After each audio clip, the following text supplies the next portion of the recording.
पुणे जिल्हाधिकारी कार्यालयासमोर एमपीएससी परीक्षार्थींनी आंदोलन केले। राज्य सेवा परीक्षा पुढे ढकलण्यात यावी तसेच नागरी सेवा पूर्व परीक्षेच्या निकालातला गोंधळ आणि प्रक्रियेमधल्या पारदर्शकतेच्या अभावामुळे नाराज झालेल्या विद्यार्थ्यांनी हे आंदोलन केलं।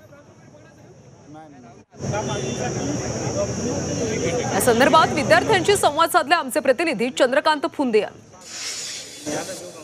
राज्यसेवेच्या मुलांनी पुन्हा एकदा आंदोलन सुरू केले। त्यांची मागणी आहे की मुख्य परीक्षा पुढे ढकलावी। ही सगळी मुलं आहेत।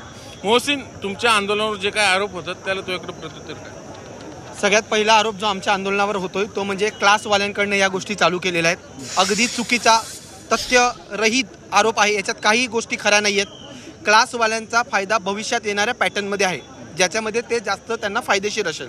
त्यांना या पॅटर्नची ही शेवटची एक्झाम आहे, यात त्यांना कोणताही फायदा होणार नाहीये। ती मागणी पुढे ढकलण्यावर आहे, त्याच्यासोबतच सगळा आरक्षणाचा मुद्दा सॉल्व्ह करणे हा पण मागणी आहे। तर मी 10 दिवस फॉर्म भरत होते। सो आयोगाने हे सगळे टेक्निकल प्रॉब्लेम सॉल्व्ह करा आणि ह्या आरक्षणाचा पण थेडा सॉल्व्ह करून आमची परीक्षा सुरळीत घ्या, एवढीच आमची इच्छा आहे। सर, माझी माननीय आयोगांना हीच मागणी आहे की नैसर्गिक न्यायानुसार एक्झामचा रिझल्ट लागल्यानंतर 45 दिवस मिळतात, तर सर्वांना तो न्यायाने 45 दिवस मिळालेच पाहिजे आणि जो आरक्षणाचा तिढा आहे तो सॉल्व्ह केल्यानंतर या गोष्टी होणार नाहीत। व्हिडिओ जर्नलिस्ट नितीन सांडबोरसह चंद्रकांत फुंदे, झी मीडिया, पुणे।